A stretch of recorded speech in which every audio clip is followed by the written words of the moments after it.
Neyyar dam തെക്കേ പന്തയിൽ +2 വിദ്യാർത്ഥിനിയെ വീട്ടിലെ കിടപ്പുമുറിയിൽ മരിച്ച നിലയിൽ കണ്ടെത്തി. ഷാജഹാൻ സമീന ദമ്പതികളുടെ മകൾ ആലിയ ഫാത്തിമയാണ് മരിച്ചത്. വ്യാഴാഴ്ച വൈകിട്ട് 5:30യോടെയാണ് ആലിയയെ വീട്ടിലെ കിടപ്പുമുറിയിൽ മരിച്ച നിലയിൽ കണ്ടെത്തിയത്. ഇന്ന് പരീക്ഷ നടക്കാനിരിക്കെ വീട്ടിൽ പഠനത്തിലായിരുന്ന കുട്ടി വീട്ടുകാർ റേഷൻ കടയിലേക്ക് പോയ സമയത്താണ് ജീവനൊടുക്കിയതെന്നാണ് പ്രാഥമിക വിവരം. അതേസമയം സംഭവവുമായി ബന്ധപ്പെട്ട് ഗുരുതരമായ ആരോപണങ്ങളാണ് ബന്ധുക്കൾ ഉന്നയിക്കുന്നത്.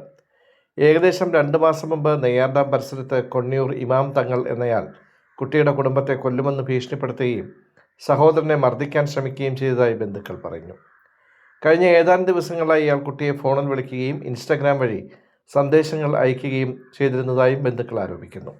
ഇക്കാര്യം കുട്ടി വീട്ടുകാരോട് പറഞ്ഞിരുന്നതായും ഇവർ പറഞ്ഞു.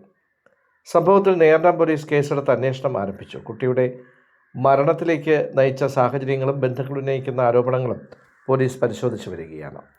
മൃതശരീരം ഇൻക്വസ്റ്റ് നടപടികൾക്കായി കാട്ടാക്കടയിലെ സ്വകാര്യ ആശുപത്രിയിൽ സൂക്ഷിച്ചിരിക്കുകയാണ്.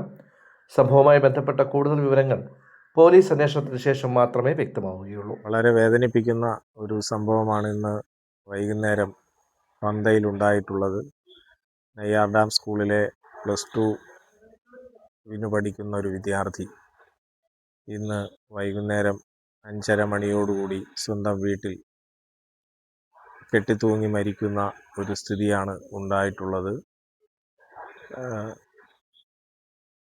സുഹൃത്തായിട്ടുള്ളൊരു ചെറുപ്പക്കാരനിൽ നിന്നുണ്ടായിട്ടുള്ള തുടർച്ചയായ ശല്യമാണ് ഇതിന് കാരണമെന്നതാണ് വീട്ടുകാർ പറയുന്നത്.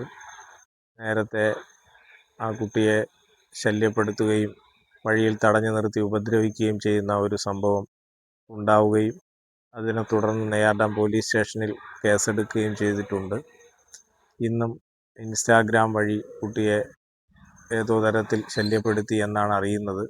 അതിൽ നിന്നുണ്ടായ എന്തോ മാനസിക വിഷമം കൊണ്ടാണ് ആ വിദ്യാർത്ഥി ആത്മഹത്യ ചെയ്തതെന്നാണ് രക്ഷിതാക്കളും നാട്ടുകാരും പറയുന്നത്. എന്തായാലും വളരെ ദാരുണമായിട്ടുള്ള സംഭവമാണ്. തൊട്ട് മുന്നിലുള്ള ദിവസം വരെ സ്കൂളിൽ പഠിക്കാൻ പോവുകയും നാളെ പരീക്ഷയായതുകൊണ്ട് ഇന്ന് സ്കൂളിൽ പോകാതെ സ്റ്റഡി ലീവായി വീട്ടിലിരുന്ന് പഠിക്കുകയും ചെയ്ത കുട്ടിയാണ്. വീട്ടിലെ രക്ഷിതാക്കൾ പുറത്തുപോയ സമയത്ത് മറ്റാരുമില്ലാത്ത സമയത്താണ് വൈകുന്നേരം 5:30 പന്തയിൽ ഈ ദാരുണമായിട്ടുള്ള സംഭവം ഉണ്ടായിട്ടുള്ളത്. അഗാധമായ ദുഃഖവും അനുശോചനവും രേഖപ്പെടുത്തുകയാണ്.